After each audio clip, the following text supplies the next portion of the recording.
ನಮಸ್ಕಾರ. ಕೃಷಿಕಾ ಚಾನೆಲ್ಗೆ ಸ್ವಾಗತ. ಪುರಂದರದಾಸರ ಆರಾಧನಾ ಮಹೋತ್ಸವದ ಪ್ರಯುಕ್ತ ಲಾಲಗುಳಿಯ ಶ್ರೀಮತಿ ಭಾಗೀರಥಿ ಮತ್ತು ಶ್ರೀ ಗೋಪಾಲಕೃಷ್ಣ ಮುದ್ದೇಪಾಲ್ ಇವರ ಮನೆಯಲ್ಲಿ ನಡೆದ ಕೆಲವೊಂದಿಷ್ಟು ಕಾರ್ಯಕ್ರಮಗಳ ಕುರಿತು ಇವತ್ತಿನ ವಿಡಿಯೋದಲ್ಲಿ ಶೇರ್ ಮಾಡ್ತಾ ಇದ್ದೇನೆ. ಬಿಸ್ಗೋಡ್ ಭಜನಾ ಮಂಡಳಿಯವರಿಂದ ಭಜನಾ ಕಾರ್ಯಕ್ರಮ, ಮಹಾಗಣಪತಿ ಕಟ್ಟೆಯವರಿಂದ ಭಜನಾ ಕಾರ್ಯಕ್ರಮ, ಹಾಗೆ ಕೀರ್ತನ ಕಾರ್ಯಕ್ರಮ, ಇನ್ನು ಭಗವದ್ಗೀತೆ, ಶಾಂಕರ ಸ್ತೋತ್ರಗಳ ಪಠಣ ಇತ್ಯಾದಿಗಳನ್ನು ಇವತ್ತಿನ ವಿಡಿಯೋದಲ್ಲಿ ನೋಡೋಣ.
ಶ್ರೀಮಂತಾನಂತಾನು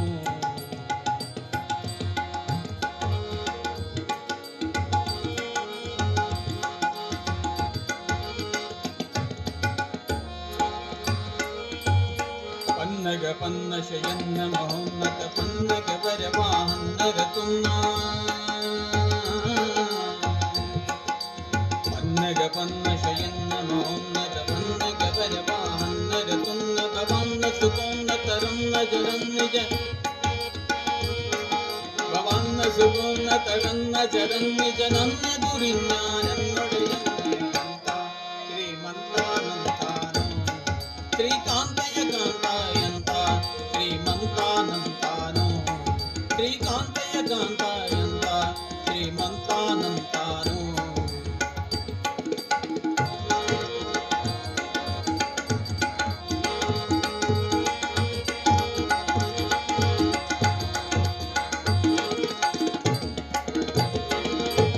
ಕಲ್ಯ ಕೈವಲ್ಯ ಯಜ್ಞರಲ್ಲದ ಸುಲ್ಲಭ ಗಂಗಿತ ಕಲ್ಲರ ಕಲ್ಲಣದಲ್ಲದೆ ಹುಲ್ಲುದು ನನ್ನೊಳವಲ್ಲ ನಿನಲ್ಲದೆ ಹುಲ್ಲುದು ನನ್ನೊಳವಲ್ಲ ನಿನಲ್ಲದೆ ಕಲ್ಲಿದ್ದು ಕೊಲ್ಲ ನಿನಲ್ಲದೆ ಇಲ್ಲ ಎಂತ ಶ್ರೀಮಂತಾನಂತಾನು ಶ್ರೀಕಾಂತಯ ಕಾಂತಾಯಂತ ಶ್ರೀಮಂತಾನಂತಾನು. ಪ್ರಚಾರಕರಾಗಿ 59 ವರ್ಷದಿಂದ ಸೇವೆ ಸಲ್ಲಿಸ್ತಾ ಇದ್ದಾರೆ. ಇವರು ಮೂಲತಃ ಮೈಸೂರು ಜಿಲ್ಲೆಯವರು. ತಮ್ಮ BE ಶಿಕ್ಷಣದ ನಂತರ ಇವರು ಸಂಘದ ಪೂರ್ಣ ಪ್ರಮಾಣದ ಪ್ರಚಾರಕರಾಗಿ ಕಾರ್ಯದಲ್ಲಿ ತೊಡಗಿದ್ರು. ನಾನು ಮುಂಚೆ ಹೇಳಿದಾಗೆ 59 ವರ್ಷಗಳಿಂದ ಸಂಘದ ಪ್ರಚಾರಕರಾಗಿ ಕೆಲಸ ಮಾಡಿಕೊಂಡು ಬಂದಿದ್ದಾರೆ. ಮೊದಲಿಗೆ ಇವರು ಜಿಲ್ಲಾ ಪ್ರಚಾರಕರಾಗಿದ್ದಾರೆ. ನಂತರ ಕರ್ನಾಟಕ ಪ್ರಾಂತ ಪ್ರಚಾರಕ್, ಬಿಹಾರ ಕ್ಷೇತ್ರೀಯ ಪ್ರಚಾರಕ್ ಹಾಗೂ ಭಾರತೀಯ ವಿಕಾಸ್ ಪರಿಷತ್ನ ಸಂಯೋಜಕರಾಗಿಯೂ ಕೆಲಸ ಮಾಡಿದ್ದಾರೆ. ಕುಟುಂಬ ಪ್ರಬೋಧನದ ಅಖಿಲ ಭಾರತದ ಸಂಯೋಜಕರಾಗಿ ಕಾರ್ಯನಿರ್ವಹಿಸಿದ್ದಾರೆ. ಇವರು ಕರ್ನಾಟಕದಾದ್ಯಂತ ಹಾಗೂ ಭಾರತದಾದ್ಯಂತ ಪ್ರವಾಸ ಮಾಡ್ತಾ ಸಂಘವನ್ನು ಬೆಳೆಸ್ತಾ ಹಾಗೆ ನಮಗೆ ಎಲ್ಲರಿಗೂ ಸ್ಫೂರ್ತಿಯನ್ನು ನೀಡ್ತಾ ಮಾರ್ಗದರ್ಶನವನ್ನು ಮಾಡ್ತಾ ಇದ್ದಾರೆ. ಇವರು ಇಂದು ನಮ್ಮೊಂದಿಗಿದ್ದದ್ದು ನಮ್ಮ ಸೌಭಾಗ್ಯ. ಸದಸ್ಯರನ್ನ ಈ ಸಂಸ್ಥೆಯಿಂದ ಹೊರಗಡೆ ಹಾಕಲಾಗಿದೆ, ಈ ಥರ ಒಂದು ನಿಯಮ ಇಲ್ಲ. ಒಂದು ಸಲ ಈ ಸಂಸ್ಥೆಯಲ್ಲಿ ಅವರು ಬಂದ ನಂತರ ಅವರು ಬದುಕಿರೋರಿಗೂ ಇರ್ತಾರೆ. ಆ ಜನ್ಮ ಸದಸ್ಯತ್ವ ಇದು. ಆಗಾಗ್ಗೆ ಸಭೆ ಸೇರೋದಿಲ್ಲ. ಯಾವುದಾದ್ರೂ ವಿಷಯ ಚರ್ಚೆಗಿಡೋದು, ಆಮೇಲೆ ಅಲ್ಪಮತ ಬಹುಮತದಿಂದ ಸ್ವೀಕಾರ ಮಾಡೋದು ಇದು ಇಲ್ಲ. ಆದರೆ ಈ ಸಂಸ್ಥೆ ಒಳಗೆ ಆಗಾಗ್ಗೆ ಸೇರೋ ಸಭೆ ಇಲ್ಲದೆ ಹೋದ್ರೂ ಇಂಗ್ಲೀಷ್ದ 2 ಶಬ್ದ ಹೇಳಲೇಬೇಕಾಗತ್ತೆ. ಮೀಟಿಂಗು ಈಟಿಂಗು ಅಂತ. ಮೀಟಿಂಗ್ ಇಲ್ಲ, ಆದರೆ ಈಟಿಂಗ್ ಮಾತ್ರ ಇದೆ. ಅದಿಲ್ಲದೆ ಈ ಸಂಸ್ಥೆ ಇರೋಕ್ಕೆ ಸಾಧ್ಯವೇ ಇಲ್ಲ. ಈ ಸಂಸ್ಥೆ ಇರೋದರಿಂದ ಅದು ನಮಗೆ ಸಿಗ್ತಾ ಇದೆ. ಈಗಾಗಲೇ ಕೆಲವರು ಅಂದಾಜಾಗಿರ್ಬೋದು, ಬಾಯಿ ಬಿಡಬೇಡಿ, ಒಟ್ಟಿಗೆ ಹೇಳೋಣ.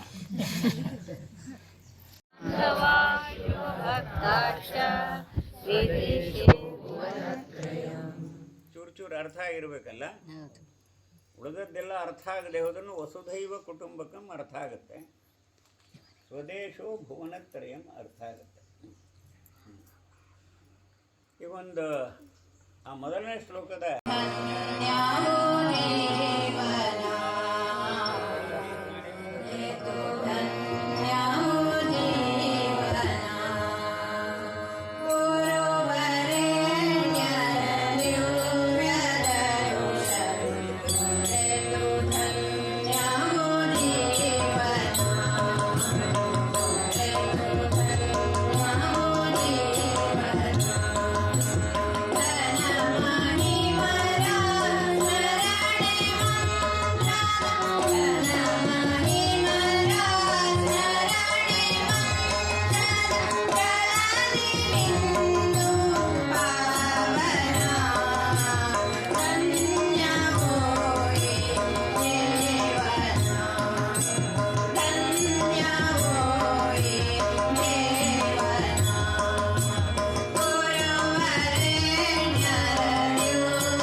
कल्माशीं कशकल्मषेक्षुकषणीं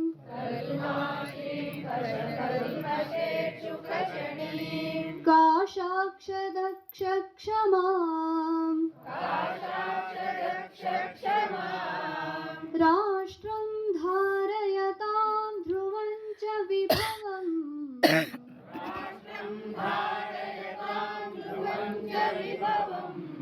सा भारती शाश्वती वन्दे भारतमातरं भगवती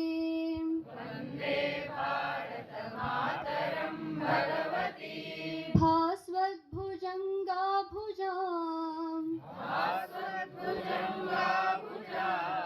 शर्वाणीं शरदिन्दुकुन्दवदनाम्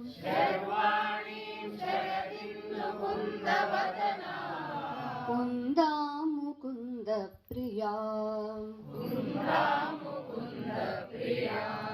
नानारत्नसमाश्रयां च वरदाम्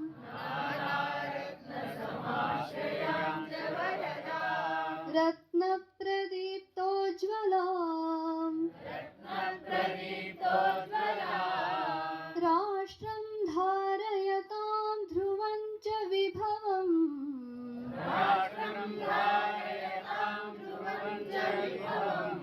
सा भारती शाश्वती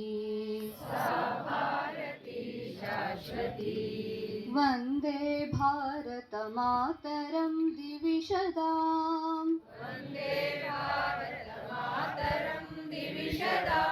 दिव्याञ्चरङ्गस्थलीम्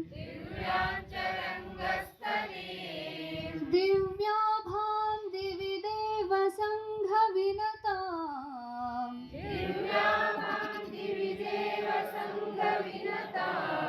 दिव्याङ्गरागान्विताम् देवैर्दानवमा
ಮತ್ಸ್ಯಾವತಾರವತಾಳಿತ ರಾಮ ವೇದವತರುವುದಕ್ಕೆ ಬೆಟ್ಟವ ಬೆನ್ನುಳು ಹೊತ್ತನು ರಾಮ ಕೂರ್ಮಾವತಾರಕ್ಕೆ ಭೂಮಿಯ ಹೊತ್ತು ನೀರೊಳು ಮುಳುಗಿದ ವರಹಾವತಾರಕ್ಕೆ ಕರುಳನು ಬಗೆದು ಮಾಲೆಯ ಧರಿಸಿದ ಪ್ರಹ್ಲಾದನ ಸಲುಹುದಕ್ಕೆ ಭೂಮಿಯ ದಾನವ ಬೇಡಿದ ರಾಮ ವಾಮನವತಾರಕ್ಕೆ ತಾಯಿಯ ಶಿರವನ್ನು ಅಳೆದನು ರಾಮ ಭಾರ್ಗಾವತಾರಕ್ಕೆ ವನವಾಸ ಪಥ ಮಾಡಿದ ರಾಮ ಜನಕನ ವಾಕ್ಯಕ್ಕೆ ಮಾವ ಕಂಸನ ಕೊಂದನು ಕೃಷ್ಣ ತಾಯಿಯ ಬಿಡಿಸಲಿಕ್ಕೆ ರಾಮನಾಮವೆಂಬು ನಾಮವೆನ್ನೆದರೆ ಭಯವಿಲ್ಲ ಮನಕ್ಕೆ ಮೂರು ಲೋಕಕ್ಕೆ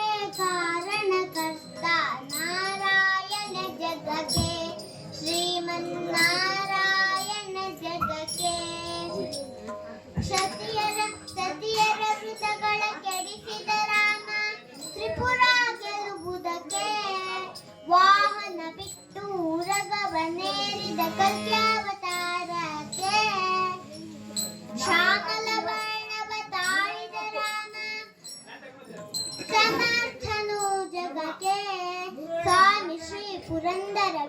ತಂದನು ರಾಮ ಗೋವಿಂದನು ಜಗಕ್ಕೆ ರಾಮನಾಮವೆಂಬು ನಾಮವೆನೆದರೆ ಭಯವಿಲ್ಲ ಮನಕ್ಕೆ ಮೂರು ಲೋಕಕ್ಕೆ ಕಾರಣಕರ್ತ ನಾರಾಯಣ ಜಗಕ್ಕೆ ಶ್ರೀಮನ್ನಾರಾಯಣ ಜಗಕ್ಕೆ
ಜಗತ್ತಿನಲ್ಲಿ ಅತಿ ಶ್ರೇಷ್ಠವಾದಂತಹ ಸಂಪತ್ತುಳ್ಳವ ಅಷ್ಟು ಸಂಪತ್ತನ್ನು ಕೊಟ್ಟಾಗ ಅವನಂತಹ ದಾನಿಗಳು ಇನ್ನು ಜಗತ್ತಿನಲ್ಲಿ ಯಾರಿದ್ದಾರೆ? ಹಾಗಾಗಿ ಇನ್ನು 4,75,000 ಕೃತಿಗಳನ್ನು ಬರೆದಿದ್ದಾರೆ. ಇನ್ನು ನಮ್ಮ ದೇಶದಲ್ಲಾಗಲಿ ಯಾವ ದೇಶದಲ್ಲಿ ಯಾವುದೇ ಒಬ್ಬ ಇವನು ಎಣಿಸಲಿಕ್ಕೂ ಸಾಧ್ಯ ಇಲ್ಲ, ಅಷ್ಟು ಪ್ರಮಾಣದಲ್ಲಿ ನಮಗೆ ಭಕ್ತಿಯನ್ನು ಉಣಿಸಿದ್ದಾರೆ ಪುರಂದರದಾಸರು. ಇನ್ನು ಈಸಬೇಕು ಇತ್ತು ಜಯಿಸಬೇಕು ಅಂತ ಹೇಳಿದ್ದಾರೆ ಪುರಂದರದಾಸರು ಹೇಳಿದರೆ ಅದೇ ರೀತಿ ನಡ್ಕೊಂಡಿದ್ದಾರೆ. 4 ಜನ ಮಕ್ಕಳನ್ನು ತೆಗೆದುಕೊಂಡು ಇಡೀ ಸಂಸಾರವನ್ನು ಕೊನೆಯ ತನಕ ನಡೆಸಿದ್ದಾರೆ. ಕೇವಲ ಸನ್ಯಾಸಿಗಳಾಗಿ ಹೆಣ್ಣು ಮಕ್ಕಳನ್ನು ಇವರನ್ನ ತ್ಯಾಜ್ಯ ಮಾಡಿ ಎಲ್ಲೋ ಭಿಕ್ಷೆ ಬಿಡಲಿಕ್ಕೆ ಕಳಿಸಲಿಲ್ಲ. ಅವರು ವಾರವಾಯವನ್ನು ಮಾಡಿ ಅವರಿಗೆಲ್ಲಾನು ಊಟ ಹಾಕಿ, ಬಂದಂತಹ ವಿಪ್ರರಿಗೂ ಕೂಡ ಊಟ ಹಾಕಿ ಮೃಷ್ಟಾನ್ನ ಭೋಜನವನ್ನು ಕೊಟ್ಟು ಉಳಿದಂತಹದ್ದನ್ನು ನಾಳೆಗೆ ಇರಬಾರದು ಅಂತ ಹೇಳಿ ಚಕ್ರತೀರ್ಥದಲ್ಲಿ ಹಾಕಿ ಎಲ್ಲ ನೀರಿನ ಅಂತ ಅರ್ಥಾತ್ ಪ್ರಾಣಿ ಜಲಚರಗಳಿಗೂ ಸುತ ಉಣ್ಣಪಡಿಸಿದ್ದಾರೆ. ಅಂತಹ ಶ್ರೇಷ್ಠ ವ್ಯಕ್ತಿಗಳಿಂದ ನಾವು ಇವತ್ತು ಸ್ಮರಿಸುವುದು ಭಾಳ ಯೋಗ್ಯ ಅಂತೇಳಿ ನನಗೆ ಅನಿಸ್ತಾ ಇದೆ.